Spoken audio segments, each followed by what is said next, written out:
It's the Fightful MMA Holy Smokes podcast with Showdown Joe and Sean Ross Sapp. Joe, we are live. Haha, what's up, everybody? September 5th edition of the Holy Smokes podcast. I like to call it hashtag back to school for yours truly and the many parents out there that have kids that have gone back to school today. Lots to talk about in the world of mixed martial arts. Of course, joined as always by the legend himself, Sean Ross Sapp. Make sure you give him a follow online at Sean Ross Sapp. Yours truly at Showdown Joe. Lots to discuss today, Sean. We are going to recap UFC Rotterdam. We're going to preview UFC 215. Nate Diaz is after the money. We will get into that a bit. For those that remember Diego Brandao, remember him? Yeah, he was in a bit of a situation over the past couple days, maybe the weekend. We'll get into that momentarily to see if Sean and I agree or disagree on what happened in the controversial ending to that fight there. Paulie Malignaggi, the gift that keeps on giving, is back in the news. Sean's favorite boxer, of course, by all times. I mean, let's be honest for a second. Tyron Woodley wants to fight George St. Pierre. Sean, we'll get to that for sure. I guess Sean calls it Jose Aldo and the hokey pokey. He's in, he's out, he's in, he's out.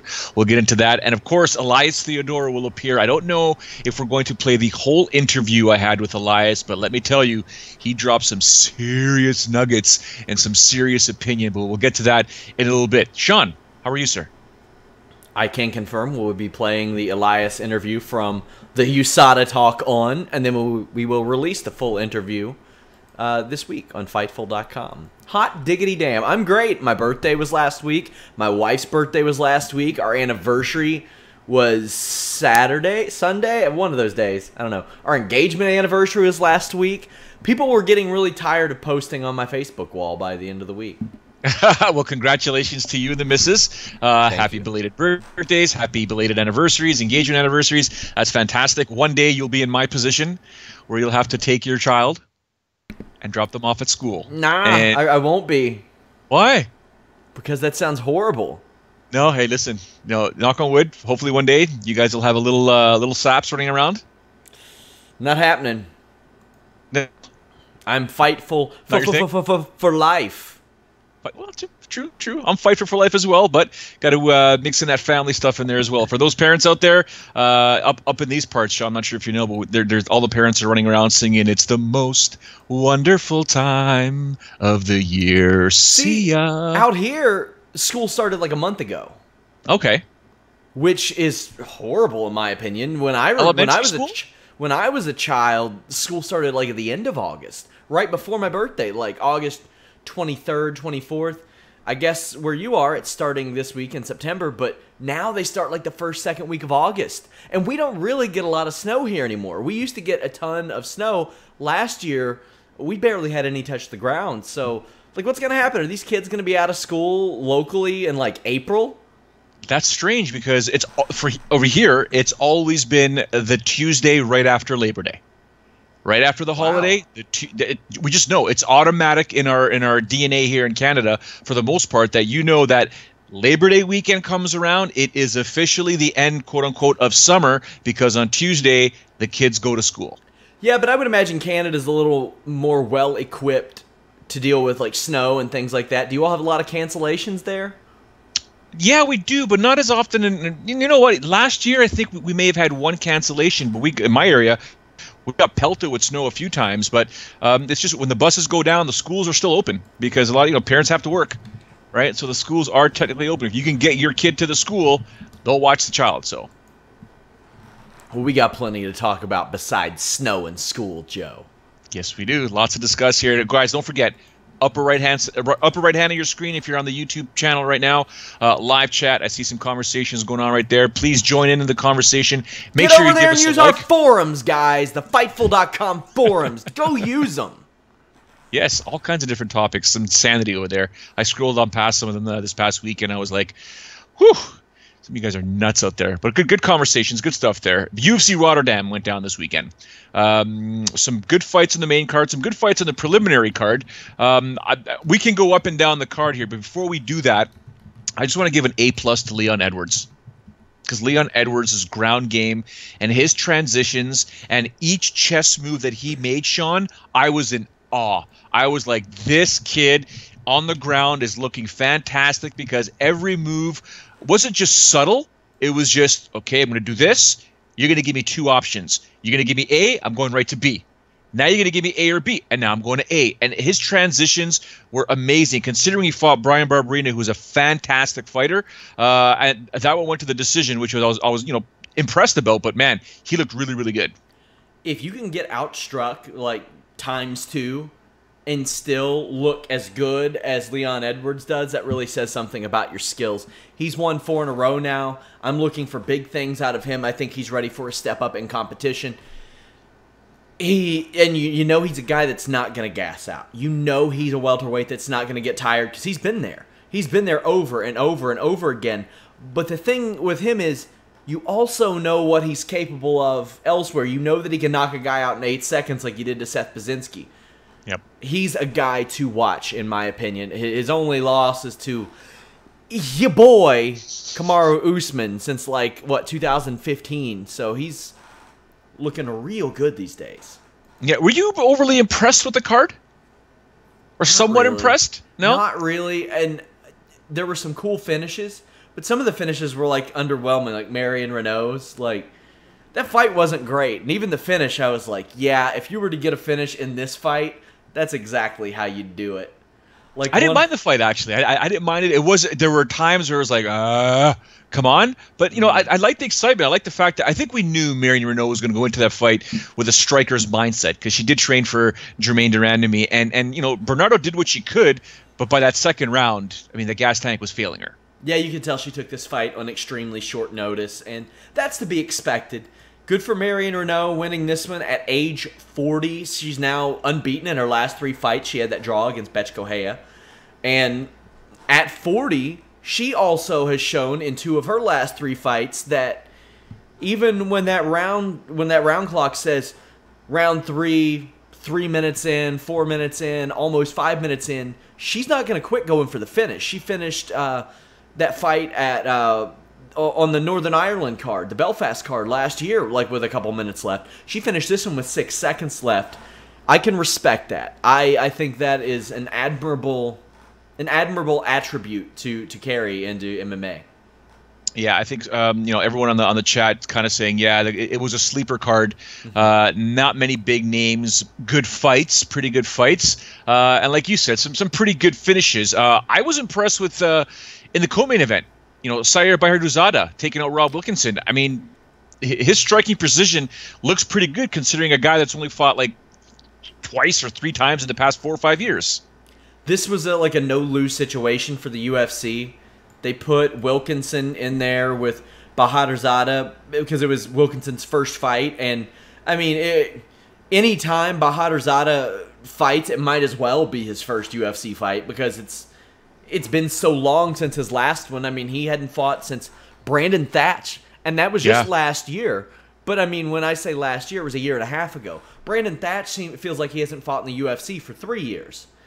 So, yeah, that was a no-lose situation for the UFC. If Bahadurzada wins, then you get a guy back in the hunt. You get a guy back in the cage. If Wilkinson wins, then you get him knocking off a guy who was once looked at as a big prospect and somebody that they thought highly of. But I liked him. I liked his finish. I liked that he got in the cage and said, I'm looking to be more active. And I liked that he called out Matt Brown after the fight. But, he took this one at middleweight and Matt Brown's at welterweight, so I don't really know where his future is. Well, I think he did say that this fight was taken at middleweight, but he wants to transition back to welterweight, which I think is the right thing to do. And yeah, I'd like to see that fight with Matt Brown for sure. Also, who impressed me on the prelims, Zabit and Marbek Taisumov. They looked fantastic, both of them. Yeah. Taisomov's knockout was borderline disgusting. It was a walk-off. It was like, boom, and you're just kind of like, ooh, that was nasty. Poor Felipe Silva. It is what it is. I didn't have a chance to watch the Khabilov-Desmond Green fight, and that's the fight that I kind of wanted to see the most, but just my schedule was kind of back and forth. One judge had it 30-27, 2 had it 29-28. Did you have a chance to watch it, and what did you think? Yes, I did. 29-28. It was a messy fight at times. There was this awesome spot where Rustam, like, suplexed Desmond Green, but there was no technique. None. It was just pure power. Like, you see it, there's no bridge. There's really no throwing of the hips, anything like that. It was just Khabilov just throwing Desmond Green and muscling him over. Right man won. Desmond Green makes fights unpredictable and fun because he's got that wild, unpredictable style. I want to say basically like a junior Gilbert Melendez, maybe without the... Hey, how Gilbert Melendez fights these days, sure. Very comparable to Desmond Green. I was we'll get to the main event in 1 second. Were you surprised by the crowd who obviously, in the Netherlands, they're very educated in fighting. They've got a huge boxing following. They got, obviously, Thai boxing is huge over there. MMA is obviously big now. But it was almost like this middle sort of... It was like watching an event in Japan at times. Very quiet, clapping of the hands, and then sort of cheering when it was someone that they knew. That fair? Yeah. Are you surprised by that? I thought we would hear more cheering. No, and a lot of it depends on how they mic the crowd too.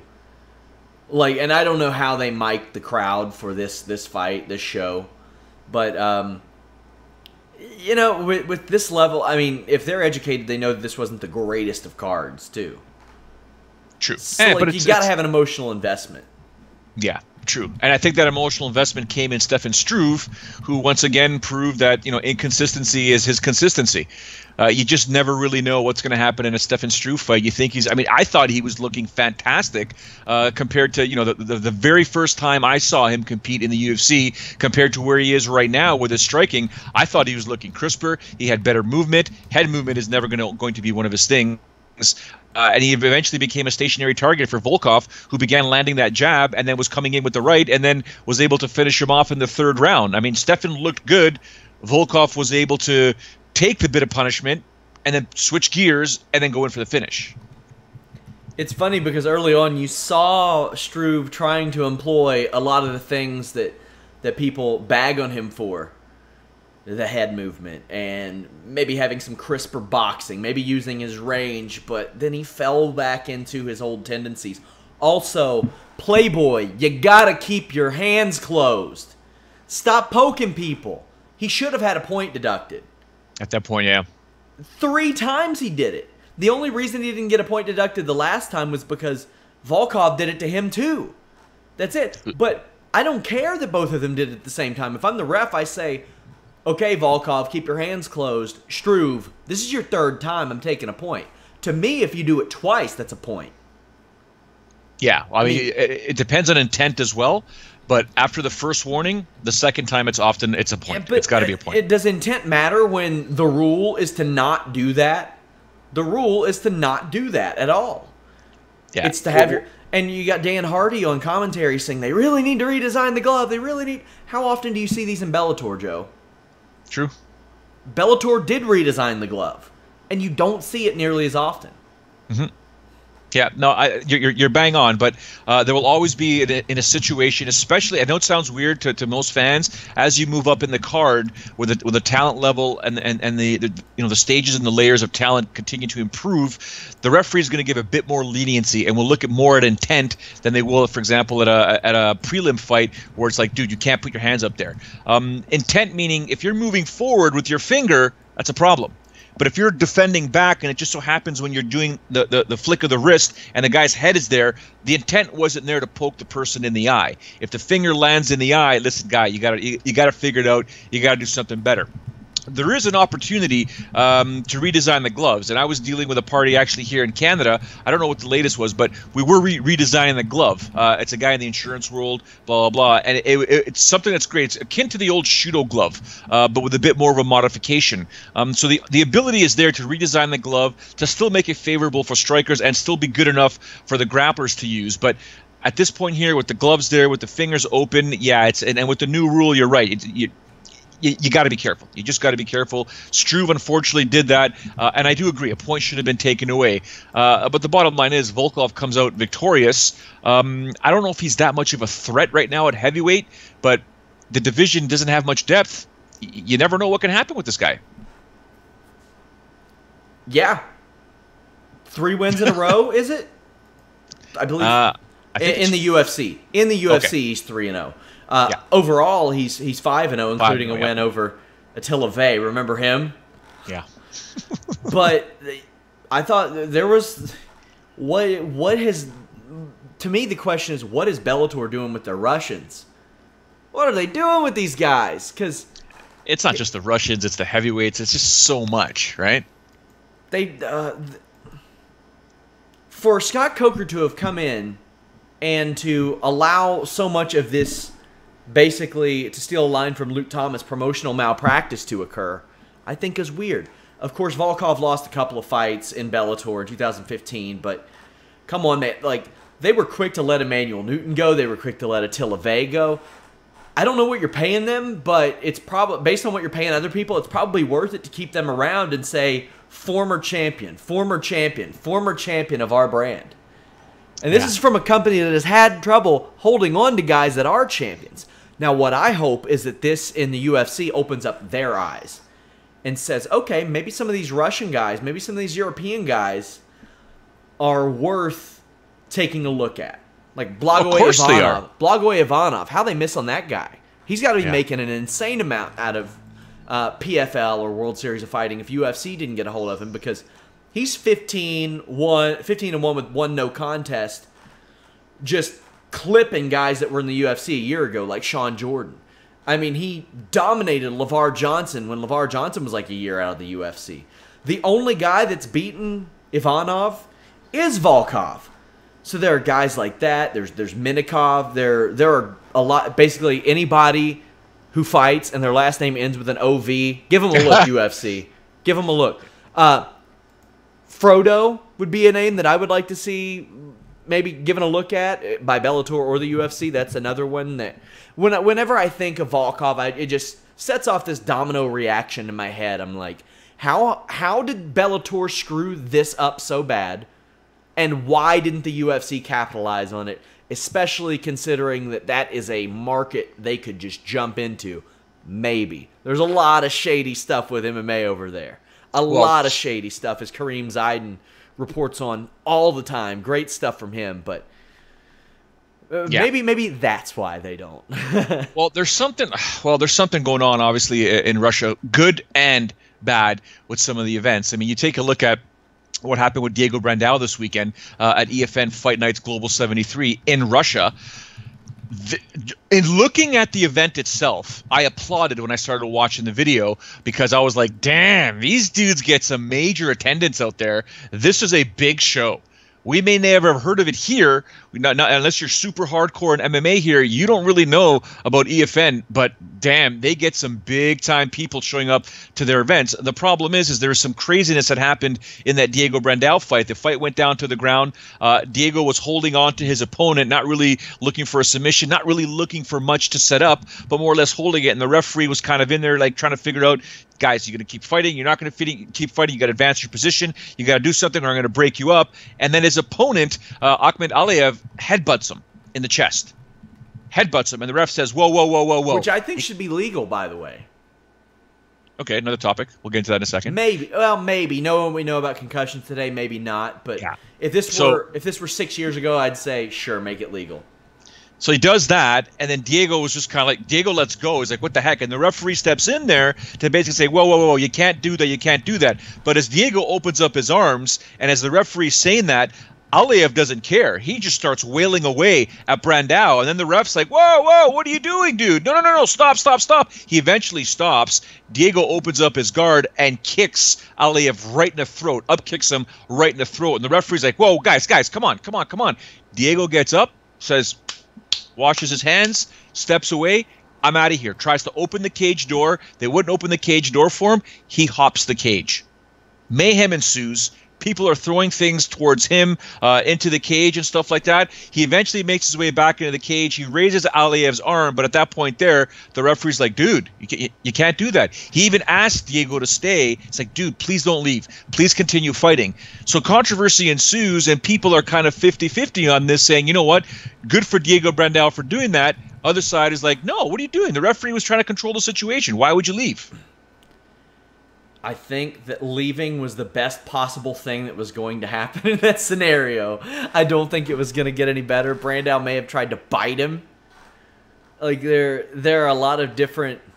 I think what happened was the mature solution to that, and that's saying something. That jumping out and leaving the cage was probably the best call. I can understand why.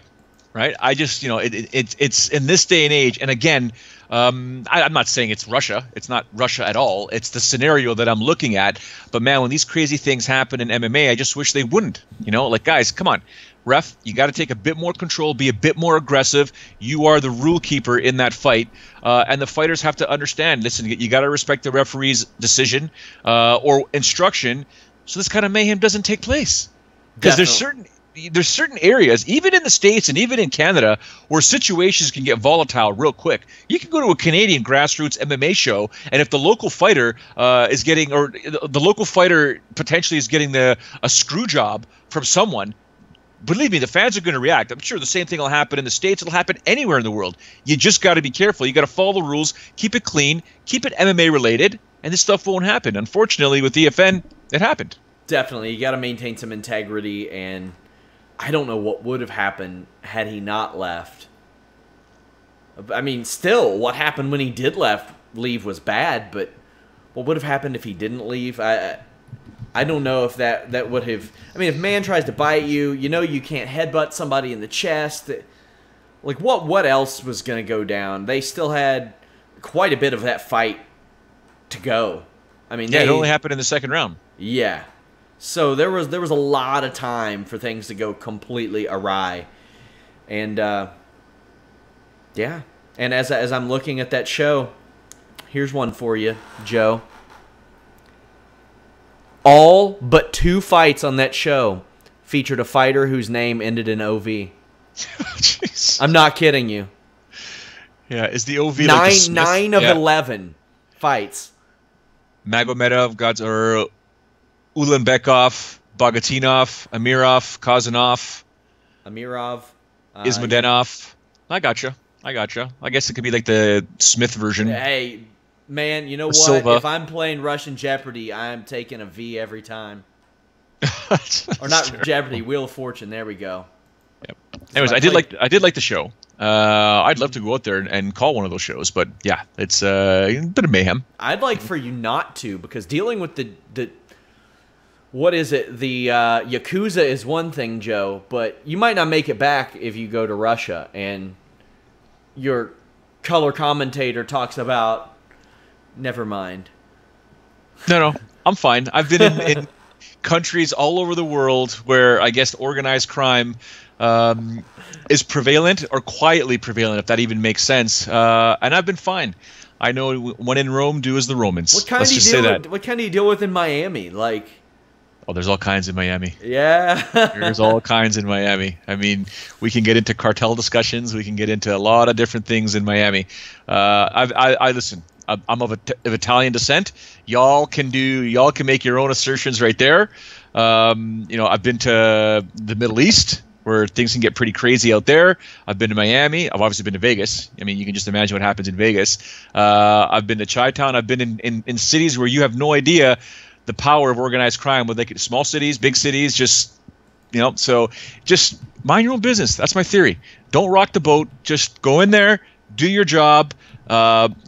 Thankfully, I'm one of those politically correct guys. Do my job, get out as quickly as I can, and hope the check clears when I get home. Fair? Fair. All right. We're now going to move on to Edmonton, Alberta. You want to move on to UFC 215? We'll save that for later. But okay. You spoke to our boy Elias Theodorou about the messy John Jones-Daniel Cormier situation. And it is messy. There are some questions. There's a blood test that came back negative, but that substance doesn't show up in a blood test. Let's hear Elias's take. You give your all to all you do. Don't settle for less from your shampoo. Wash and go first blood. From what I've learned, about Tyron Ball or whatever it's called, it's like, for lack of a better word, a pre-workout on steroids. So again, and with the blood test, obviously they don't actually test for that specific substance. So even though he has a new one, the real more important thing is the B sample. The B sample is going to come out, and if that is negative, then this whole thing's messed up. But the issue being, I really think it is just a transition on what substance he's been abusing. I think if you look back at the suspension that he had, that is where his body and transformation happened at its biggest, the biggest difference. There you can find it online where there's a picture of him with his hips like this and then him jacked or whatever like that. Because when you're suspended, they don't actually test you. So I think when he was suspended, I think he just transitioned it, allegedly, into a different addictive substance. When you look at this type of scenario, you're a human being. I'm a human being. We all have feelings. We all have emotions. We all have our own stresses, our own lives to deal with. John Jones was on top of the world. He lost everything.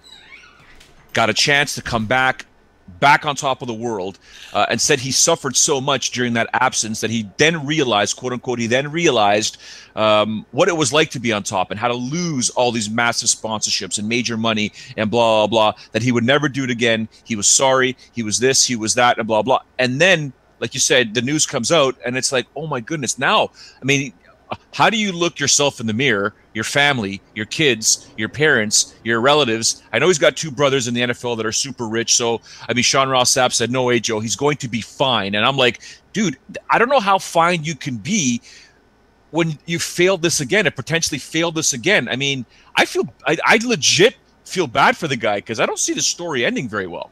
You know, yes. You know, his brothers also failed for substances. So it's not like, again, who do you think he's talking to, allegedly? Like, again, it runs in the family in regards to athletics and who everyone's talking to. I think that the conversation is not something that he's not having. I think he's talking to people around him, and you are the accumulation of those you surround yourself with, for better or worse. And unfortunately, the worst thing kind of showed up. His other brother failed for synthetic marijuana as well, or had an allergic reaction. But that's because for whatever reason they test for marijuana. But the crazy thing is with that substance, it's essentially bath salts. It's not anything like marijuana. It's synthetic marijuana, which gave him an allergic reaction. So his family's tested as well and failed for things as well. So it's not like it's the first time in the Jones family. It's just the way our sport's structured. It's not 1 or 2 games that you miss and the union swipes it under the rug. No, he might get the book thrown at him and it's 4 years suspension. Yeah, that's insane. He's I mean, I don't even want to fathom that. Anyways, speaking of guys who don't like synthetic marijuana, guys who like the real stuff, Nate Diaz, CBDs, THC, whatever it is, he's a huge proponent. Him and his brother are huge proponents. And I mentioned Nate Diaz because that was the name that Conor McGregor blurted out when asked what potentially could be next for him. Conor McGregor is all about the money fights. And right now, I believe he thinks that Nate Diaz, the trilogy fight, is the ultimate money fight in the Ultimate Fighting Championship. I thought for sure perhaps Khabib Nurmagomedov was going to be a big fight as well because kid's got a huge social media following, maybe not in North America, but globally, it's huge. When it comes to Conor McGregor, do you believe it's all about the money fights? And will that trilogy with Nate Diaz likely be it, despite Nate saying, I need 10 figures? Yeah. Well, again, I think that's a bargaining chip. You ask for 20 million, you get somewhere in between, you're not complaining. I think it makes sense, the trilogy fight. I think that's the biggest fight there is. Because again, you got to throw in the factor that tiramisu and the fact that what's-his-face's body is shut down in a couple of times. So do you bank it on someone that might be huge in Russia and in part of the world, and definitely true, but someone that might not make 155? There's a reason why him and Ferguson have never fought, and 2 of those 3 times are because of Khabib. So there's that. And Nate is, for all his pros and cons, you could definitely say he's a competitor through and through, and he'll make 155. And I think that's the trilogy and the money fight because of the bad blood. And again, close second fight. You could have gone either way. So I think it makes sense that it becomes a trilogy. Ye olden Theodorou. Yeah, this Jones DC situation is a mess. I want to know what you make of DC saying that he'd like to box John Jones. Well, I believe you posted that on the Fightful MMA Twitter account, and I just replied back, # no head kicks. Yeah. Because he was boxing fine. His striking was doing pretty damn good against John Jones, and the next thing you know, that fight ended real quick when that left high kick landed. So I don't get this UFC, guys. I sort of get, I understand a lot of these UFC fighters wanting to box now, obviously with Conor McGregor, but no, none of these guys are Conor McGregor. I'm sorry. Well, John Jones isn't, George St. Pierre isn't. When your opponent can't fight MMA for a while, it's really... Yeah, but still, it's an MMA fight, John, or DC. Come on. Beat the guy in MMA, and then we'll be happy. I mean, forget the boxing thing. You'd watch it, wouldn't you? Yeah. Of course, I'll watch it. That's all that matters. Yeah. That's all that matters. Not that it all matters. It's the fact that if this is what's presented to us, yeah, I don't want it presented to me. You know, when I go to a restaurant and I order a steak, I want a steak. Don't bring me salmon. I mean, to be honest, I'd watch them just shin kick each other if that's what they were doing. I'd do it. I would watch them. Same thing. Is it ideal? No, but I would still watch it. Yeah, I mean, there's a lot of MMA stuff that I watch. I mean, I'll watch a Fedor fight. I don't want to, but I've watched tag team MMA before. I've watched night fights before. I've checked it out. True. What was that crazy ass thing? X-Arm. X-Arm, yeah, the arm wrestling, and then I watched the trailer for that. Yeah, no, I saw a bit of tag team MMA. I'm like, this is insane. Let's stop trying to reinvent another wheel. With this John Jones scenario, I mean, we're going to keep talking about it. Unfortunately, maybe not at length, but we're going to keep talking about it until a resolution or a final verdict is given to us. My issue with this whole situation is it still doesn't make sense. I mean, there's Tony Meekin on the actual live chat asked, you know, should John be paying attention to the people around him? Yes and no. I mean, even Elias is kind of saying things like, you know, the guy's an addict. The guy's an addict. He's trying to get that high, continually getting that high. Bottom line is, there's sort of a bottom line, Sean. You are responsible for what you ingest into your system. Okay? Bottom line is you are responsible. As a professional athlete, if you're taking an over-the-counter supplement, I don't care if it's protein, any BCEs, whatever it is, you still have to make sure it's okay through USADA, if that product is listed under the USADA or if it's okay. So in the end, it's still always up to you. Now, you can have bad people around you on your team, Sean, that say, hey, dude, take this. You're not going to get caught. Dude, I did a bunch of research on this thing here.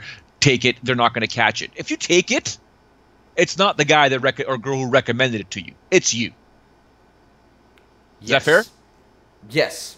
Also, I wanted to clarify something you said that on, I believe it was, I think you said that I said that Jones would be okay. That was in response to, I think you're saying that he might be in financial trouble in a few years, might be out of a place to live. I don't think that's the case because of, I mean, he's got two, like, super rich brothers. Like, I mean, like, insanely rich brothers. Like, one of them signed an $82 million contract, and the other one, even though he is a free agent right now, still a millionaire. Like, that's the situation. When the worst person, when the least famous person in your family is an NFL free agent, I think you're going to be okay. And I think he's going to be okay. Oh, but I wasn't referring to financial. Yeah, but I mean, as far as the homeless comment went, like, he's going to have a place to live. I don't even say, I'm not even referring to homeless. I'm referring more to this guy, you know what? Let it go. I'm only concerned about his well-being and potentially falling into some sort of depression after having to, if this all goes awry on him, Sean.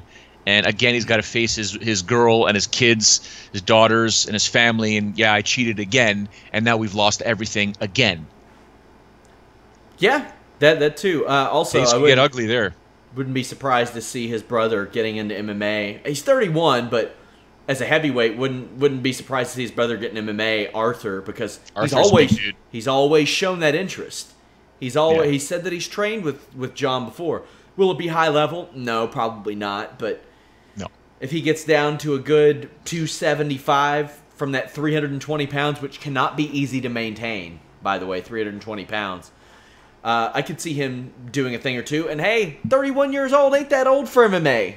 I'll never forget when he was standing next to John Jones when John was fighting Rashad Evans at the weigh-ins. Tyron Spong was there behind Evans, and I don't know what Arthur was doing, but he was yipping and yapping, and John was yipping and yapping, and Rashad's going to yip and yap, and Tyron Spong was there as confident as ever, not a word, just staring down Arthur, and I'm like, if something goes down here, it's going to be real ugly for Arthur. God, you better hope whatever tackle you can get going here, you better tackle Tyron to the ground, because Tyron is a bad, bad dude. But I guess we need to take a look at the scenario continually, because there's no end to it until we get a verdict. Like I mentioned earlier on before, it just doesn't make sense. It doesn't. It doesn't make any sense. So I don't know how this will play out.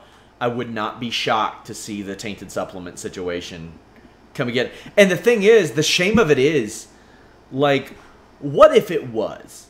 What if this was just some coincidence? Is it likely? Probably not. But what if it was? We know the USADA people don't think highly of John Jones, as is. for a number of reasons. The alleged incident where he was underneath the ring, and Chael Sonnen is backpedaling that a little bit, saying, I don't know that he was under there, but I know that USADA thinks that he was under the ring. Also, I'm sure that USADA isn't that thrilled with the idea, or one of their flubs came to light. They tested him for cocaine when they weren't supposed to be testing him for cocaine, and they got some criticism for that. And a lot of people say, well, why don't they test for cocaine? Because they're not vice cops. They don't care if you smoke weed outside of in competition, which is what, a few days within the window of the fight, basically. Fight week, yeah. Fight week.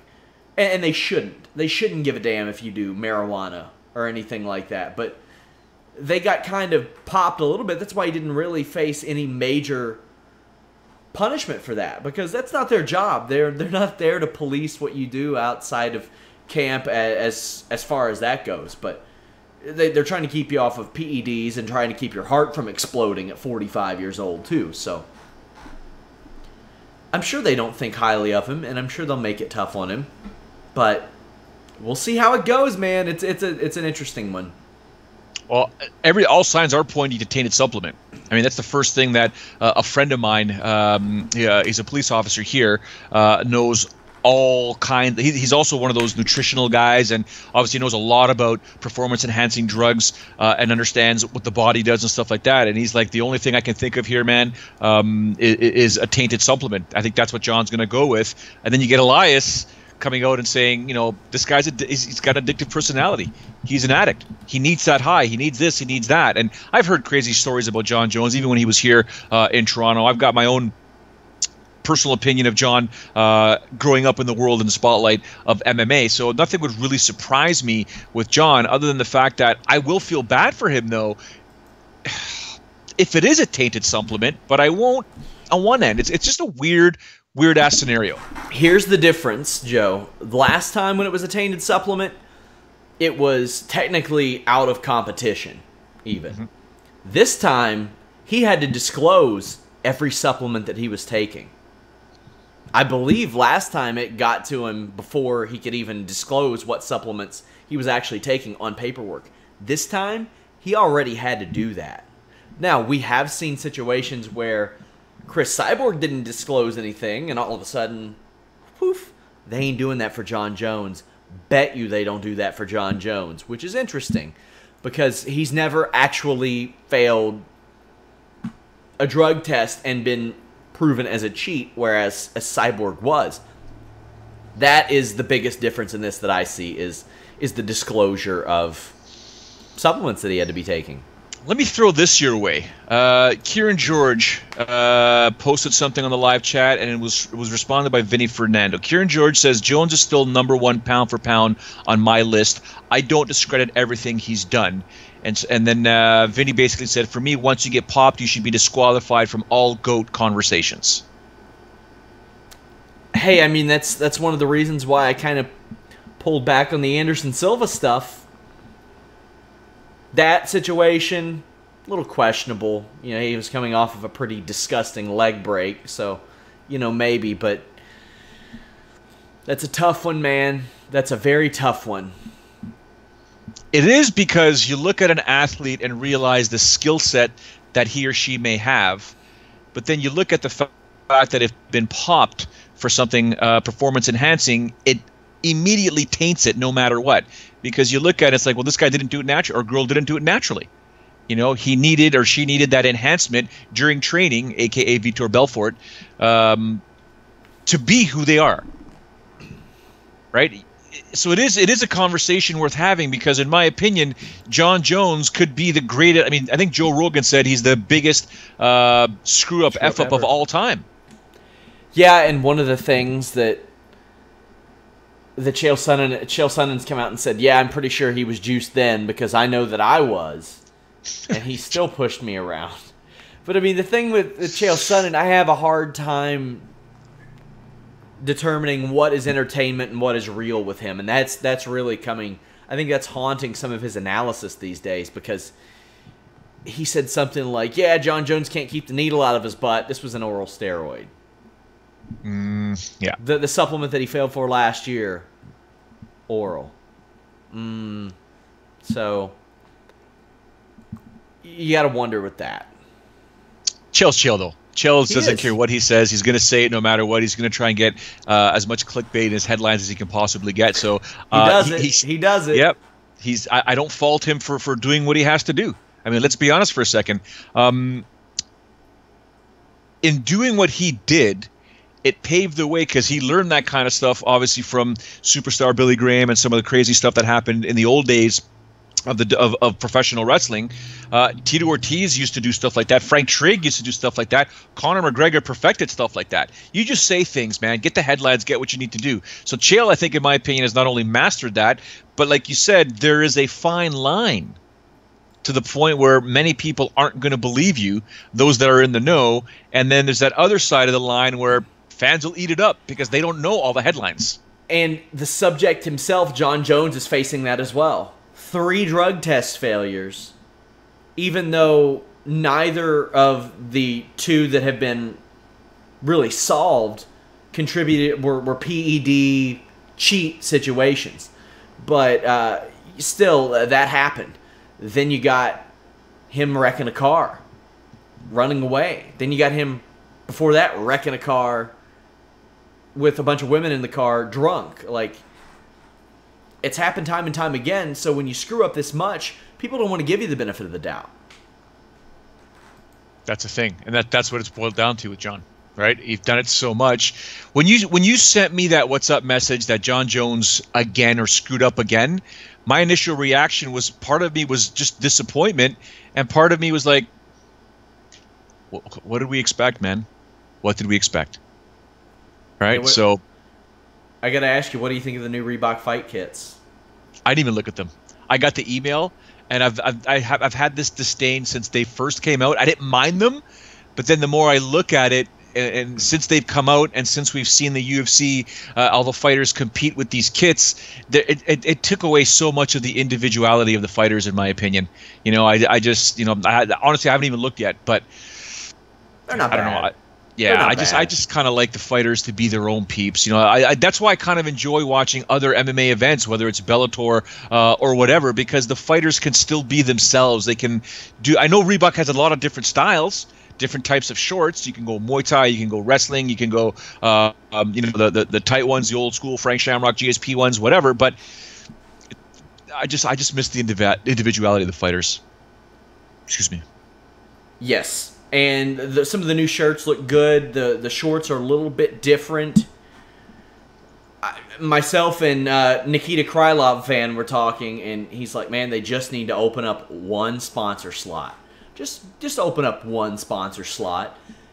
Joe, we talked about it here. I think we should do like a full-on podcast one day about how much the sponsor tax and Reebok hurt a lot of MMA money. Not just for the fighters. Dozens of clothing lines shut down over the sponsor tax. Dozens. Where's Silver Star at these days? They ain't nowhere. There's a lot of them. They were in like Dunham's and Hibbett Sports and all over the place, and like nowhere now. When's the last time you saw somebody wear an Extreme Couture shirt? How crazy is it that the one that survived and thrived the most is American Fighter? The one you mentioned that. The one that had a rip-off American Pie logo survived and thrived the best because it was like, you know what? We got American in our name. We got Fighter in our name. Let's cater to a different demographic. Yeah. And they worked. They adapted. Hitman Fight Gear, as Stone Osborne said, that was in Kmart, man. That was in Kmart. Sinister, I remember seeing that. Sinister was in Kmart. I remember when James Toney was wearing that stuff around, and it was in my local Kmart. Yeah, man. Yeah, well, look what I'm wearing today, right? Under Armour. Yeah. It's just one of those things. It's a totally different ball game. I remember a sponsor that was at a local event. I think it was. I don't think it was the UFC Expo. Here we had, before there was a UFC Expo, it was called the MMA Expo, and there was a fighter that had a sponsor with his wife, and their product got onto a couple of UFC fighters. And I remember the person saying, "Man, trying to get into the UFC, it's extortion. It's absolute extortion what you have to pay just to have your logo on some of the fighters." And even at that point, I'm like, "You paid it?" Yeah, I'm like, how are you possibly going to generate that many sales just to make up, I think it was like 10K, but like just to make up that money, like shirts and shorts and whatever you have to sell? Because I came from the clothing industry in MMA before I got into broadcasting. There was Showdown Fightwear and Showdown Boxing. We got into the UFC back in the day with when Jeremy Horn fought Elvis Sinisic, and I think when in a Chuck Liddell fight. Anyways, we got into the UFC, but it was at no charge. We just, the shorts, we were paying the fighter for sponsorship. As it went on, I'm like, how can these companies possibly afford this if you're not making super killer sales? So when this happened, I'm like, these companies are going to go out of business. And then when Reebok came in with the deal and basically ousted everybody, I'm like, the smart ones, where are they going to go? You better jump on Bellator. Need to take advantage of this. You got to go to Bellator. You got to take advantage of this, and all the other MMA companies need to take a look at this and say, okay, or MMA promotional companies need to say, okay, you know what, you can't be in the UFC. What could we do here and try and figure it out? Management had to get smart about it. I mean, I see Hayabusa commercials here. Hayabusa's still kicking around. Hayabusa's actually they're in Walmart here. They're in Sport Check here. They're in a variety of stores. But the only commercials that they have are on a local station here. So it's weird, man. So, it's sad. It's sad. Otherwise, I'd be creating new designs for Fightful and shipping that stuff out everywhere. I'd be trying to get us in department stores. It's the nature of the beast, though. We'd right? have our logo on Elias. Exactly. Speaking of Elias, the guy's texting me nonstop right now. He's at an airport. Man, he's got to love that intro, though. Oh, he does. He does. He says he absolutely loves it. He should. We need a crazy Nate Diaz intro. Well, we gave it to him last week. I mean, this is what we said was going to happen, right? Yeah. So, shout-outs to Nate Diaz for making us look really smart. He wants 20 to 30 million, and he should want 20 to 30 million. And it's crazy. It's crazy for people to think that Nate Diaz would want 20 or 30 million. Nate Diaz deserves 20 or 30 million because the difference between Nate Diaz fighting Conor McGregor and Kevin Lee fighting Conor McGregor is probably about 500,000 to 600,000 buys. Huge. Absolutely huge. So now, will the UFC bend? Will the UFC say, you know what, Nate, we are going to give you this? 15 million, 10 million. Because obviously with negotiations, when you're looking at anything that you negotiate, you are going to go in high. Okay? Because you know your number is somewhere middle or above middle. You're going to go high. They're going to counter offer you with something fairly low, and then you start bringing and trying to bring that middle line, you're trying to bring the high line, low line, something in towards the middle. So if Nate wants 20 or 30 million, I wouldn't be surprised if Nate actually wants 20 or 30 million. Would he sell for 15 or 10 million? Right? That's the question. Now, it is a Conor McGregor fight that he's asking for this kind of money. And you damn well know the next time Conor McGregor fights in the octagon, it will likely break the pay-per-view buy record for the UFC. Mm-hmm. So Nate, being the B-side, needs to make that B-side money. Yes, he does. And the B-side money shouldn't be $2 million. No, correct. It shouldn't be $2 million. See, from the UFC's perspective, Sean, you have to. I believe that they would have to look at this and say, based on our historical records of pay-per-view and how we know how much Conor can sell, how much we can sell, how much, you know, I've mentioned this before, and Dana told John Morgan and I this from MMA Junkie one time. Each UFC event has its own P&L. Okay, so anyone that knows business, each UFC event is its own corporation. Okay, so it's got revenue and it's got expenses. Okay, so for that specific UFC event, how much money are they estimating to make? And well, we know this weekend, worst case scenario on a Demetrius Johnson pay-per-view, they make like $2 or $3 million. Yeah, and those are considered bombs. To me, if I'm running a show and I'm making $2 or $3 million, I'm probably pretty happy. Yeah, let's do that. Let's run another one next weekend. Yeah. So the situation is like that they're in. Conor McGregor, for the first Nate Diaz fight, made 33% less on his downside guarantee than Andrei Arlovsky did at Affliction Day of Reckoning in 2009 on his downside guarantee. Yeah. Now, I'm sure he made a lot more off that pay-per-view because I get the feeling that Arlovsky probably didn't get a chunk of pay-per-view after that. No. Fedor did. But, I mean, come on. That was 8 years ago. That was 8 years ago, man. It's time. Push the pay up. Dana White was the smartest. The Fertittas were the smartest. They got a great investment. I don't even know if there's a multiple term that I can use to explain how good of an investment they got. They got out at about the time when fighters are starting to realize, oh, we can do this, we can do this. There's talk of associations. There's a little more pushback on Reebok, and they still own a piece of the company. They still own like small pieces of the company too. Yeah, little small revenue streams, little small profit sharing. I gotcha. It was weird, and I'll never forget when I first got the hint that they were getting ready to sell, and I was like, First of all, you bought it for $2 million. It's worth billions. Yeah. Me personally, obviously, I'm not a Fertitta. Nor am I. Well, I guess you could say I am more of a Dana White than I am a Fertitta because I didn't grow up with billions of dollars. Where my dad started off station casinos back in the day, so I don't know what it's like to have billions of dollars. Blue collar like Dana White, who eventually became a rich guy, having the right idea. My mentality would have been if I'm investing that kind of money at $2 million, that damn thing makes $100 million. I'm out. I am set for life. These guys waited for billions and billions and billions. They got it, and they got it out at the right time, like you said. We have somebody in the live chat saying Nick and Nate would never get a fight if they ran a promotion. It says Nate doesn't get $20 million. I love those two brothers, but if I'm their employer, I tell them to go F themselves. Nick has no negotiating power at this point. He hasn't fought in years. He hasn't won in even longer. There's no proof that he can draw anymore. There's really none. Nate does have negotiating power. Nate did record numbers from what we know, like by all indications, record numbers, including the UFC.TV buys, which aren't really revealed, to face Conor McGregor. And a rubber match will still do that. And we don't know what kind of numbers a Conor McGregor brings in after he's been exposed to the boxing community.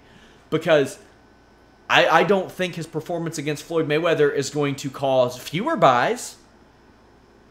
No so, way. I mean, I don't know if it will cause more, but I don't think it will cause fewer buys. That's it. Nate is the difference between 1 million and maybe 1.7 million buys. And that's just a matter of the opponent. It's not necessarily his drawing power in particular. It's his drawing power against Conor McGregor. It's like Alexander Gustafsson. You put him on a show against Ozdemir as a pay-per-view headliner, probably not going to do a lot. Not going to do a lot. You put John Jones on a pay-per-view against Ozdemir, it's probably not going to do a lot. You put John Jones against Alexander Gustafsson on a pay-per-view, well, it's not going to sell like crazy, but it's going to sell significantly more than either those other two shows were. A lot of it is a product of the opponent. a lot of it is the product of the name recognition and building the stars accordingly and correctly, and having this, I called Conor McGregor lightning in a bottle.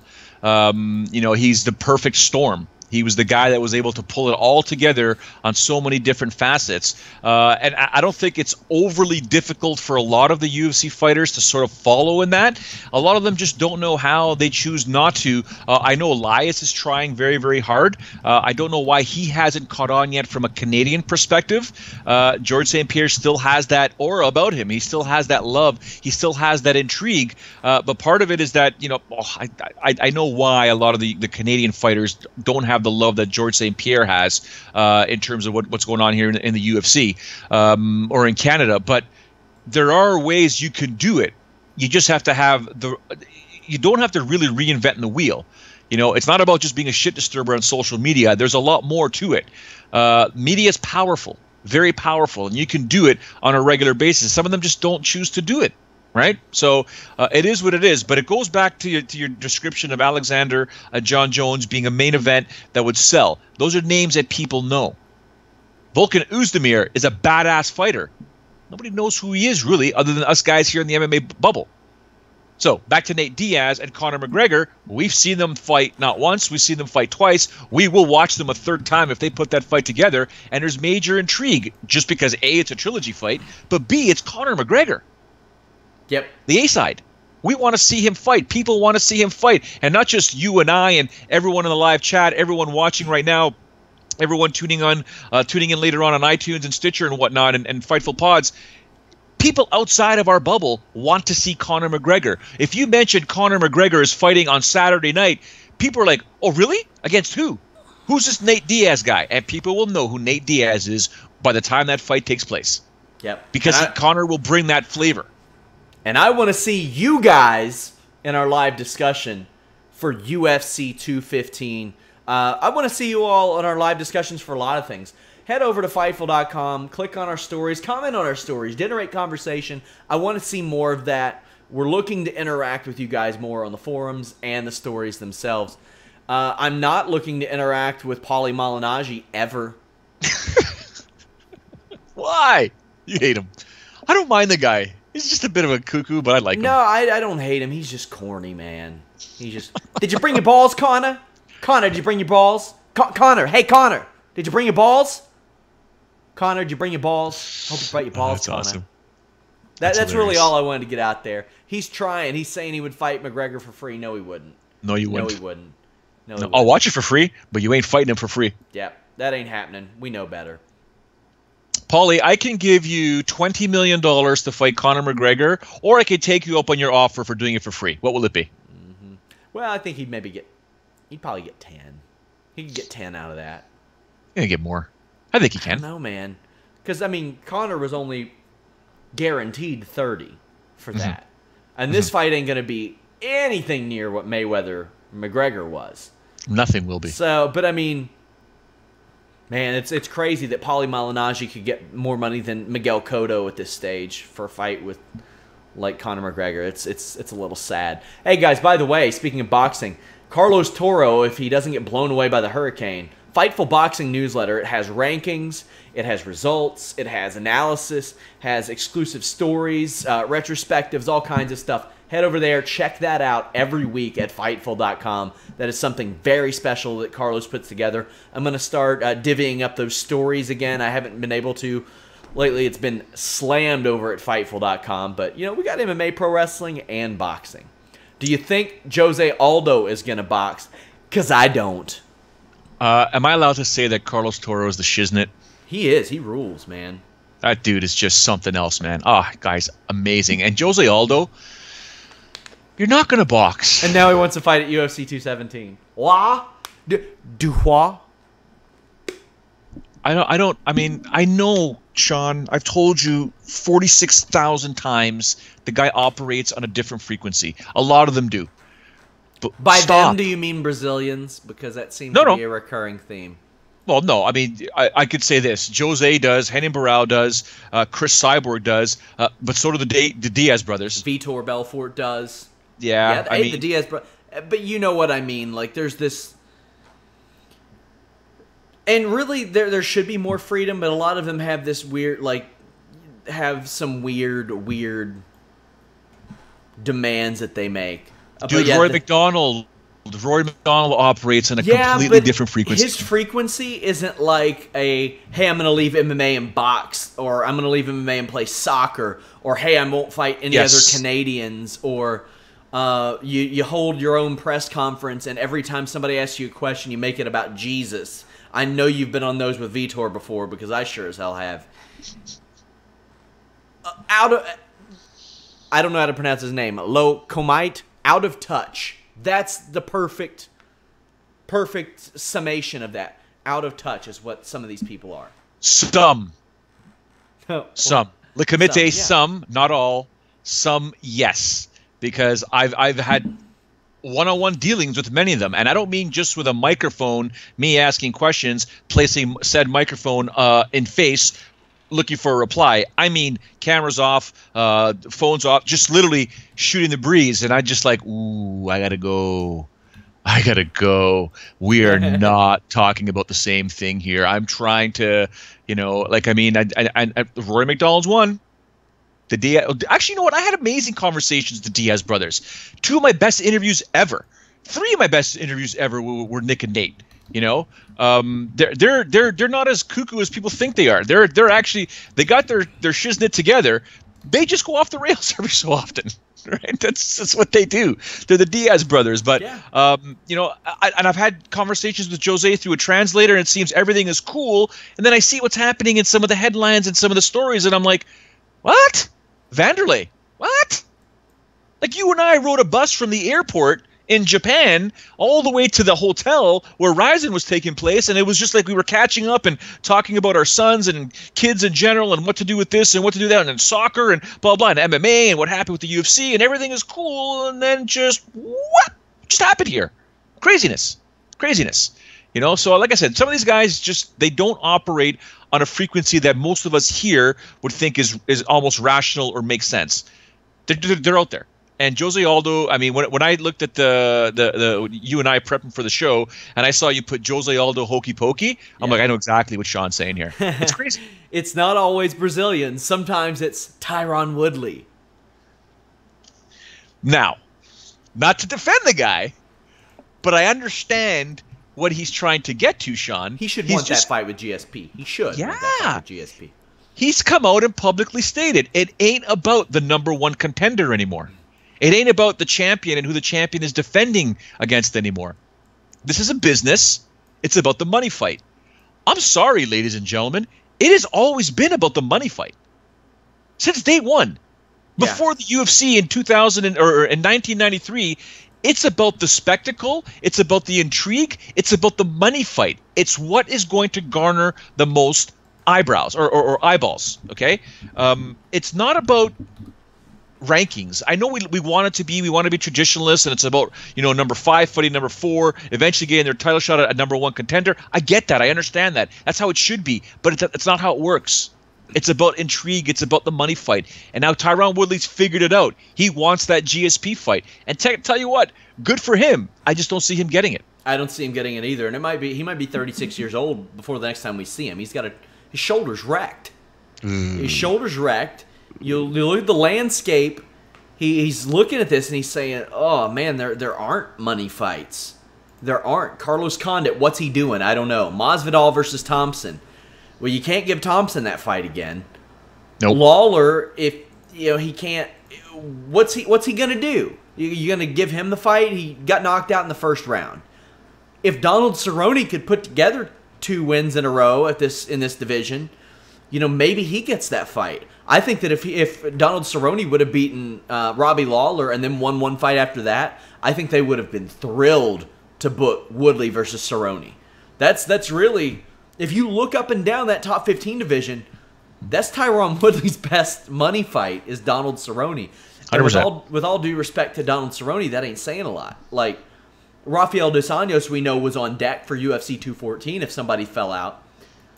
He's had a bit, he's a former champion, but we'll talk more about him in a bit.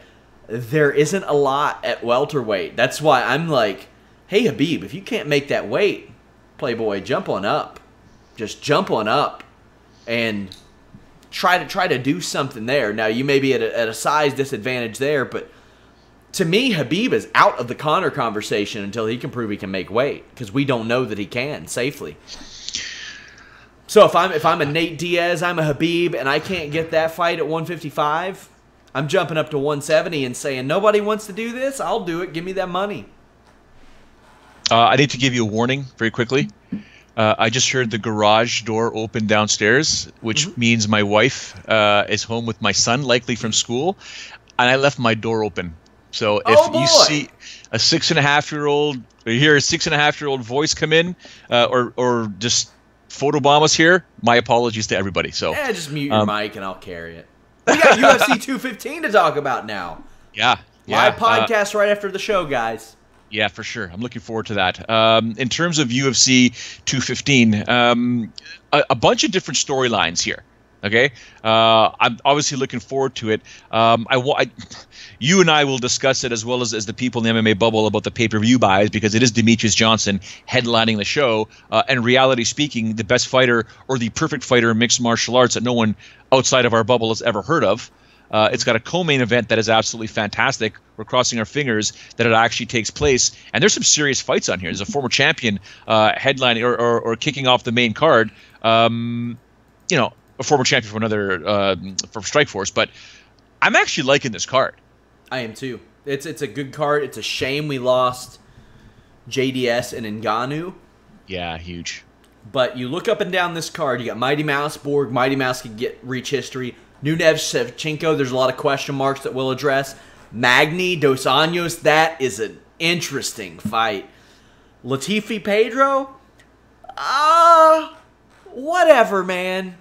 Tyson Pedro's in it, so I'll let it slide. Jeremy Stevens versus Melendez is going to be a clown show. Sarah McMahon, an aggressive Sarah McMahon. That's something I can't wait to talk about. You have former Mighty Mouse victims fighting each other on this show. You have Sarah Morris returning. You have Mitch Clark and Alex White fighting for their jobs. Perhaps an under-the-radar interesting fight. I can't really break down his technique that much, but Cajun Johnson, who has been going crazy on the UFC for a few years while he's been out and injured, they gave him a fight, so we'll see about that. And then the UFC's first Indian fighter, WWE's Jinder Mahal will be there to watch the fight. So is that right? Yeah. Originally he said he was going to walk him out, but kind of backpedaled on that. I'm sure WWE knew they were going to get some flack, because CM Punk once wanted to do that with Chael Sonnen, and Vince McMahon wouldn't allow it. But yeah, WWE champion Jinder Mahal will be there. I really feel like that may be the entire reason they left the title on Jinder Mahal too, is so UFC will show him on Fight Pass on camera with his little title. Yeah. Oh, they'll take that clip and air it during the broadcast, or they'll go back to him. If he stays in the crowd, they'll go back to him for sure, guaranteed. But let's get into the show. I'm excited, man. Where do you want to start? Let's start from the top down. Why not? All right, so DJ taking on Ray Borg. In your opinion, other than it being a given, when does this fight end? Okay, it may end before it even starts if Ray Borg doesn't make weight. He's had trouble making weight in the past, which is something that I thought was particularly interesting about Johnson passing up the Dillashaw fight for this. And that's a stigma that he's going to have to deal with for the rest of his career unless he calls out Dillashaw after he gets this win, which is what he should do. He should do that. He should say, come fight me, not go get you a win, then fight me. Demetrius Johnson is the best fighter I've ever seen. John Jones is the most talented fighter I've ever seen. But Demetrius Johnson is the best fighter I've ever seen. His constant evolution, the way that he makes things, like he made that Cejudo fight look like it was an insult that they even booked it. That's crazy. It still drives me nuts. It's insane. The way that he submitted Kyoji Horiguchi with 1 second left in the fight. The way that he knocked out Joseph Benavidez. The way that he takes really, really good fighters and makes them look like they don't even belong in the UFC. The situation that we face with Demetrious Johnson is that he is the only champion to ever exist in that division. Had he not been around for the first 2 years, maybe he would have a pedigree like a John Jones where he'd beaten 3 or 4 champions in a row. But nobody else has had the opportunity to be champion. Yeah, and you look at how much of a favorite he is. He's a minus 1250 on some boards. I mean, the guy is something else. It'll go down in my mind as a heartbreaking scenario when it's all said and done that this guy at 125 pounds, the greatest that we may ever see, the perfect mixed martial arts, in my opinion, will not get the money and the love that he definitely deserves when it's all said and done. He's about to break a record here, okay? An outstanding record that may never be broken again. Yeah. And Ray Borg has said that he's been preparing for this fight for 3 years, since Johnson's 4th title defense. So really about right after his Borg's fight with Shane Howell. But if you're preparing for this fight for 3 years and along the way you miss weight twice, it makes me question how much you've really been preparing for this fight. We know that Borg can go 3 rounds. We don't know what happens after that 3-round mark. We definitely know what happens with Mighty Mouse Johnson after that 3-round mark. And a really big indication for me, an important factor that a lot of people often overlook is, can he finish after that 3-round mark? And we know that Mighty Mouse can. We know that he can finish at any point after that 3-round mark. Because a lot of people reach that and they're like, okay, championship rounds, I'll drag him into deep water and just edge this one out. We know that Mighty Mouse Johnson can do that, but we also know that he can submit you with 1 second left. We know that he can just finish you in the middle of the 5th round. We know that he can take you there. Borg's rear naked choke is one of his best tools. Interested to see. I don't know that he ever gets Mighty Mouse's back, but that has been his go-to, even though he hasn't finished anybody with that in a few years. Ultimately, Mighty Mouse Johnson, I think, is just too damn good, man. Like, I just think he's too good. Like, there ain't no way Mighty Mouse Johnson loses to Justin Scoggins or Dustin Ortiz. And Ray Borg got beat by both of those guys. I don't think that he has much of a chance against Demetrious Johnson. Does he have a chance? Sure, everybody does. But everybody's got a chance, but the reality is we're talking like minuscule numbers, like minuscule. Conor McGregor had a better chance of defeating Floyd Mayweather than Ray Borg has a chance of defeating Demetrious Johnson. I would agree with that. Right? I mean, Borg is going to have his work cut out for him, but Demetrious Johnson is not a robot, ladies and gentlemen. He is a human being, and he can make a mistake. It just so happens that I doubt he's going to make a mistake, or any mistake that he does make, he can recover quickly enough to pound you back in the face with a left-right combination followed by a knee and then a left high kick. I mean, the guy is just something else, and then take you down. Like, the guy's just, he can, it's almost like he has to make 7 mistakes in a row for him to just for Borg to get his back. I would love to just see, like, little sparring exhibitions between him and bigger fighters just to see how he adjusts. Yeah. And things like that, because he adapts better than anybody. Yeah, the guy's a walking 30-minute special. I mean, you brought this up way back when we first started the Fightful podcast, Fightful MMA podcast back in the day. We could make a 30-minute show of Demetrious Johnson beating the crap out of guys way bigger than him and promote it. The UFC could promote it in a heartbeat and say, oh, you know everything, it's the whole up here we call it the American adage. I know it as the Texas adage, bigger is better, blah blah, everything is big in Texas, blah blah. Well, Demetrious Johnson could beat up anybody big. He needs to play that up too. He needs to speak a little bit slower too. Sometimes it's a little difficult to understand what he's saying because he spits words out before the last one's there, before it's ready. He should be saying that, I don't care how big you are, I'll kick your ass. Yeah. Just say it. Embrace it. They ain't going to book you against a 155er. Who cares? Just say it. You know what? You're damn right. I think you're absolutely bang on. Forget Mighty Mouse. Be Scrappy-Doo. All right, plus or minus 3 rounds. 2.5 rounds. I think it'll end in the third. Third? I'm liking that. Yeah, I agree. I think it'll end in the third. But, again, every prediction that Sean and I make, ladies and gentlemen, you understand that this is fighting, right? This is the punch-face business. Okay. They're usually right, though. All right. I'm pretty sure we're going to disagree in this next one here. Amanda Nunes, the UFC bantamweight champion, taking on Valentina Shevchenko. What's going to happen here? So this is supposed to take place a couple months ago. Nunes had sinusitis, and hey, I feel you. I've dealt with it. I watched actually a Donald Cerrone interview with Joe Rogan that changed my life when he talked about it. He talked about the balance issues. He fell over in the bathroom because he had a sinus blockage from a deviated septum. Hey, I figured that out, and my head's been pretty clear since then too. If Nunes is dealing with that same thing, I can sympathize. I used to have balance issues, used to have some vision issues in relation to that same thing, so that sucks. It's a bummer. Now, that being said, from a technical standpoint, Nunes likes to keep people at the end of her punches. But Shevchenko is used to fighting people with longer reaches. By all indications, she should probably be fighting at 125. But she's taking this opportunity. Shevchenko has a background in judo, taekwondo. Nunes has gotten more and more aggressive, which has helped her out, especially in that Shevchenko fight. Like, she always has that early onslaught, but she kept getting more aggressive in that fight. One thing I didn't like about that, she incorrectly applied a rear naked choke. That was bothersome. I'm sure she's taken care of that since then. But as that fight went on, Joe, Shevchenko took over. And that's why I think this fight has question marks.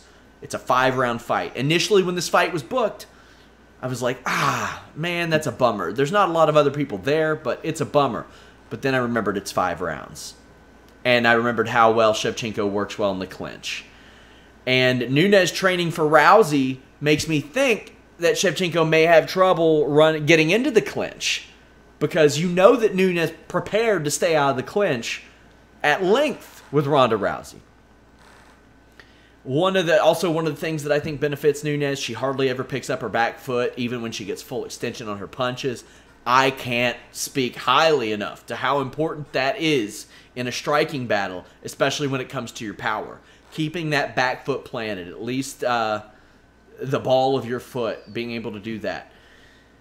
Shevchenko's trained at elevation for this fight as well, so, oh man, there's so many different facets of this fight, and I'm all about it, man. All about it. Oh, I'm all about this fight. I can't wait for this one to go down. But I'll simply say this. One of the most memorable things, and there's a lot of memorable things that I've seen in mixed martial arts, but after that Ronda Rousey fight, when Shevchenko was just running around the octagon doing this, it's an image that I'll never forget. Yeah. She silenced everybody. And I think in the 3rd round, she'll be running around the octagon after a victory, after the knockout, doing this. Now my question is, like, say Amanda Nunes wins. Yeah, that's what I'm thinking. I know, but say she wins. Who's next? Pennington? Who is there? You know what my initial reaction was about to be right there? What? Ronda Rousey returning. Yeah, but they can't do that. And Ronda Rousey's heading towards WWE. I mean, she's in the middle of an angle right now. Yeah. Like, what do you got? Sarah McMahon, if she wins, well, you know that she got beat by Amanda Nunes 2 years ago, round 1. So you know McMahon is pulling for Shevchenko in this fight. Pennington's riding a 4-fight. Yeah, Pennington's riding a 4-fight winning streak. Holm is probably fighting at 145. Pena just lost, right? I'm pretty sure she just got beat. Yeah, she got beat by Shevchenko. Can't do that. Rousey probably ain't coming back. No. Kat Zingano hasn't won since the Civil War. Jermaine Durand, to me, you can't count on her actually fighting. Marion Renault is as old as Jesus. Liz Carmouche fights once a year. Like, I guess it's got to be Raquel Pennington, who hasn't fought since November of last year.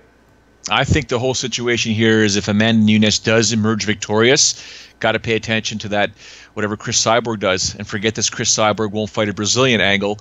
It's got to happen. You know, with the whole Holly Holm thing and whatever, it's got to happen. It's got to happen. If you want to market Nunes properly, it's a huge fight. It's a big fight. And it's a massive fight for Brazil. Contrary to what Cyborg is saying, that she doesn't want to fight a Brazilian, that would be a huge fight in Brazil. You put that fight on in Brazil. 135 needs some help, man. Yeah. Yeah. It needs some help. It's weird because we're having a lot of conversations about a lot of UFC divisions where we're saying it needs help. Because we talked about it a bit with the Tyron Woodley situation. You know, middleweight's kind of top heavy right now. Well, in my opinion, help can come to the welterweight division. Like, GSP could eventually drop there, which I think the next time GSP loses, he's retiring. You could see Khabib or Nate Diaz fighting up there if they so chose. At bantamweight, like, Tate retired. Rousey's probably not coming back. Cyborg's never going to make that weight. They're, like, the cupboards are pretty well empty. Pretty well empty. And even you got a girl, Caitlin Vieira, which we'll talk about later, like, got her best days maybe at 145 because she's had tough weight cuts in the past, too. But, yeah, so you're going with Nunes for this one? Yes, I'm just going. I just think she's just a powerhouse right now. Take nothing away from Valentina Shevchenko, who is just a joy to watch, especially when she wins and does her little dance. I mean, I love that dance so much. I mean, I think there was a GIF out there with her and Ben Rothwell on one side of the screen. It was fantastic. But she's got skills. Valentina's got power. She's got speed. She sets everything up very, very nicely. I just think Amanda Nunes is on a different course right now, and I think she's going to be motivated. Hopefully not overly emotional, but I think she's going to be motivated to prove a point here. You know, I think I'm going to go with Shevchenko, just maybe to be a little bit spiteful, because she got better as that fight went on with Holm. Like, I mean, well, I don't want to say better as the fight went on. She really peaked in rounds 2 and 3, but rounds 4 and 5, she took with ease. In my opinion, took pretty well, and I think she can get it done. But it wouldn't surprise me if Amanda Nunes won this fight. Well, for the argument's sake here, Valentina becoming the new champion would be much better for the UFC than if Amanda Nunes was to defend that championship. Speaking of former champions, Rafael dos Anjos taking on Neil Magny at 170 pounds. Rafael is already informing Tyron Woodley that they're going to be fighting soon. You need to focus on Neil Magny, who I think he can beat, but I don't think it's going to be easy. Yeah, Magny's reach is going to be an interesting aspect of this fight, because if it's on the feet, he needs to keep at range, or else Dos Anjos would sleep him. These are a couple welterweight dark horses. Couple of guys, everybody knows who Dos Anjos is, obviously, because of his title run, and he never got that red panty night, but he's working his way up the welterweight ladder, doesn't have to cut that extra weight. I'm always excited to see how guys will perform when they don't have to cut that extra weight. And he did very well against Tarek Saffiedine. Now, Neil Magny is a different kind of animal than Tarek Saffiedine. I thought Saffiedine was a good fight for them to start him out on. A guy who had struggled lately and was kind of working to keep himself not just relevant, but in the UFC. Neil Magny's a different one. He ain't working to keep himself in the UFC. He's not working to keep himself relevant. He's just looking to stack and add on and continue some of the heads on his platter, like Johnny Hendricks and like Hector Lombard. Like he's looking to add another one. Yeah, Rafael's a minus 190 favorite, minus 200 on some boards, so minus 205 on a couple of other ones. I see him as the favorite in this fight here. I don't know about a finish, but I can see a TKO here because Rafael throws with power. And I think he can find a susceptible angle on Neil Magny if Neil's not using his head movement, and be able to get past that reach, whether starting at the body, Sean, I don't know, maybe start with the body till the hands drop and then use that power over top. But I think Rafael wins this fight with a finish. With a finish, I could see that, but I think it'll go the distance, honestly. Do you think Tyson Pedro and Ilir Latifi go the distance? No, Tyson Pedro's knocking him out. Early, maybe middle of the second round. You take a look at, it's actually Latifi who's a minus 150 favorite, believe it or not. Yeah, bad line there. Jump on that, guys. Plus 110 right now for Pedro. By the way, guys, later this week I will have a video. We're going to switch things up this week. I'll be doing my video this week will be more fun bets related, if not all fun bets related. It'll be quick, I won't waste your time with a 5-minute babbling fest. I'll be quick. I'll get right into it. Throw some numbers your way and have you take a look. And we've already sort of given away a hint here. Tyson Pedro at plus 110 is your first example, but I will guarantee you I will not say plus 110. By the way, it's dropping, Sean.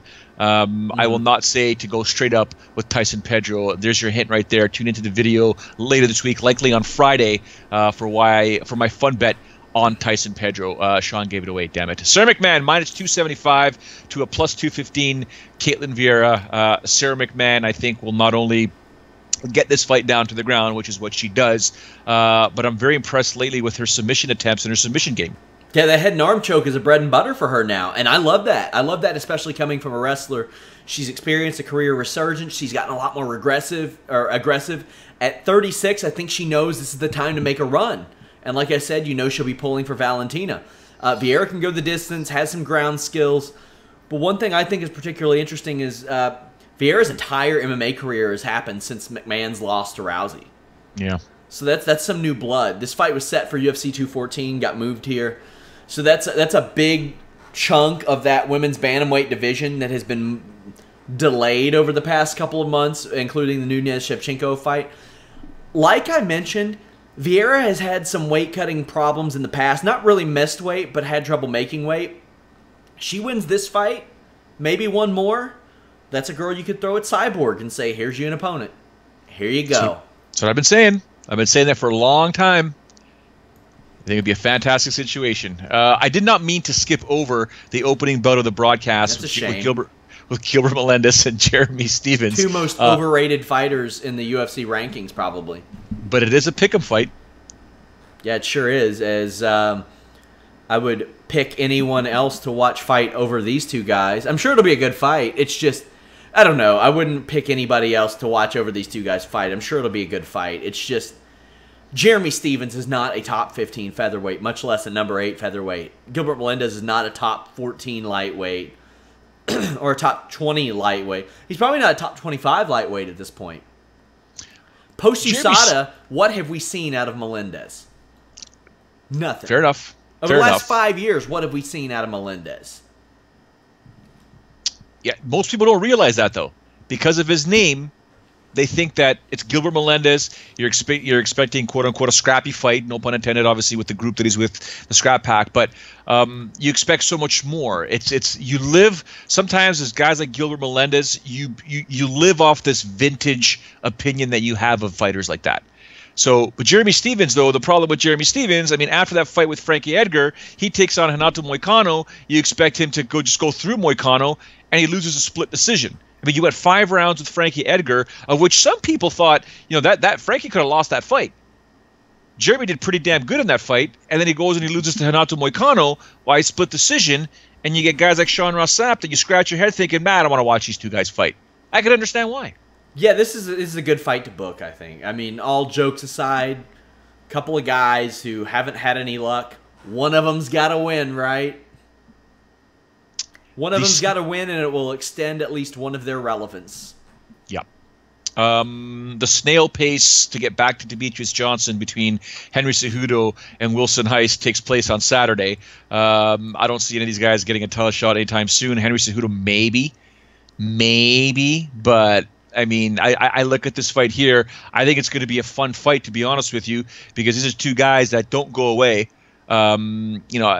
It's first I'm concerned about Henry Cejudo just making the weight, because that guy's always been a concern at 125. You think he's going to, he doesn't. He doesn't make it, he does. It's just one of those things. Well, we'll see what this weight cut, what happens here.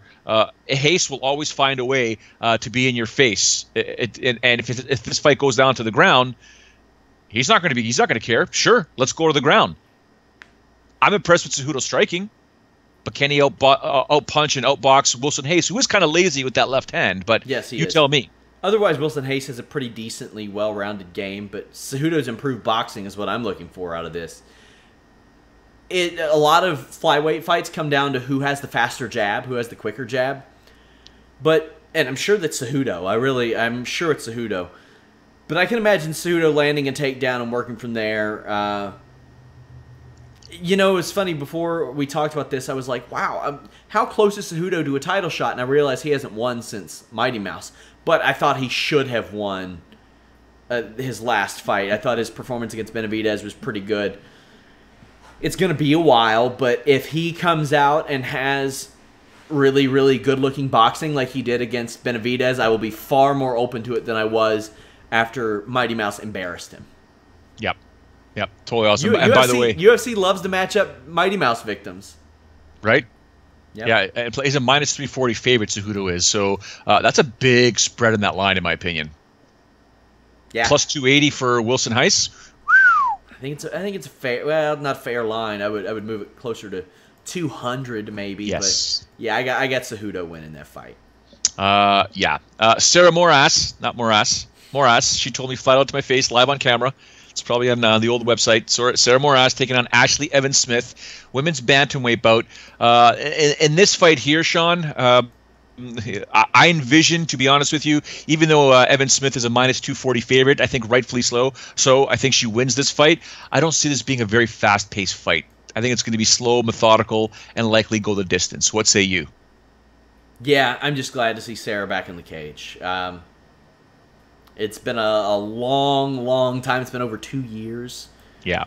And Ashley Evans-Smith, she a very inconsistent type of fighter. She's run into some real bullies in Raquel Pennington and Vieira.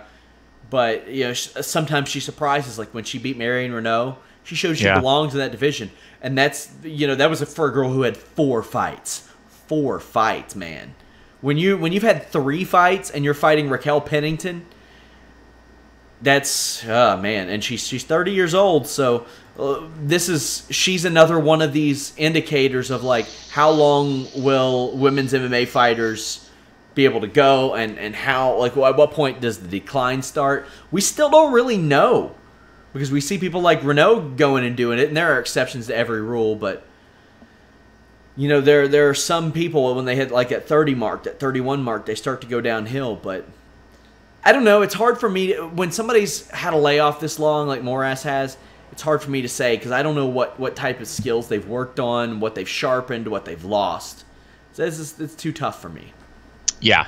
And moving on to the opening if I'm not mistaken, it's the opening bout of the Fox broadcast. A kid, a young man, a youngster, a Ute that deserves a lot more love here in Canada, Gavin Tucker, who no Canadian outside of his own family has likely ever heard of, or even within the MMA bubble, is a minus 225 favorite over Rick Glenn of plus 175. This fight here, and I'm trying to remove my Canadian bias, but this one is going to be awesome. He's going to win, in my opinion. He's winning. He might get a finish here. He ain't a kid. Yeah. He's 31. Get out of here. Sorry. Get out of here. Look who you're talking to. He's winning this fight. I think he deserves a lot more love than what he has right now, because no one's heard of him here. If I walk down the street and I say, "You guys ready to watch Gavin Tucker?"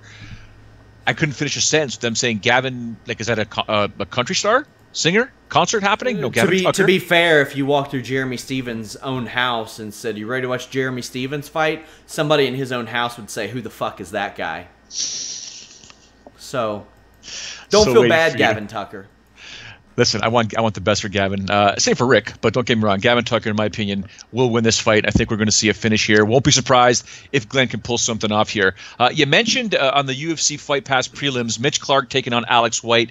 2 scholars, MMA scholars, fighting for their jobs. Fighting for their jobs. I think that's one of a few good stories on the Fight Pass prelims, which I'll run through really quick. Bular, the first Indian UFC fighter. Cajun Johnson, as I mentioned before, very outspoken about the UFC getting a fight there. So you basically have a pink slip fight, an interesting fight as it pertains to demographics, because over in WWE, we've seen a woman who never had a wrestling match before the Mae Young Classic explode with YouTube numbers because of that Indian market. And then you got Cajun Johnson, who's got that yapper, and he ain't afraid, and I appreciate that. Sometimes I think his anger is a little misguided, like he was super mad about CM Punk, saying that CM Punk was taking opportunities from him. Hey, bro, There are 17 fights on UFC shows. Ain't nobody taking away opportunities for you. Just tell them you'll fight.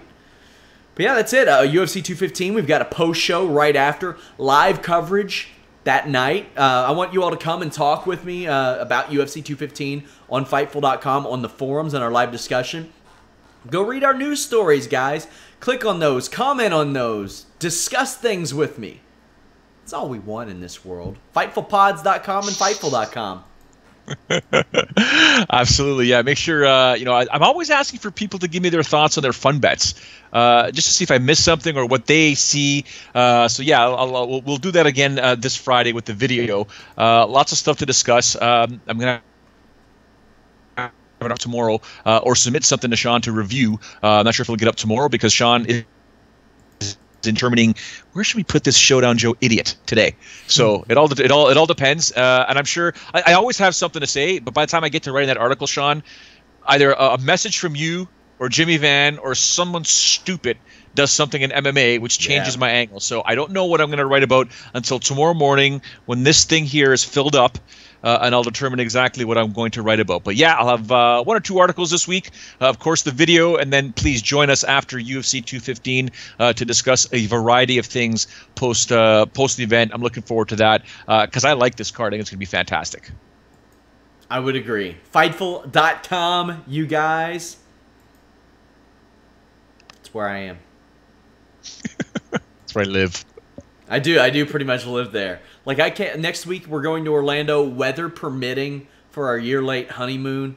Hopefully the hurricane doesn't derail that, and hopefully the hurricane doesn't derail a lot of things for people.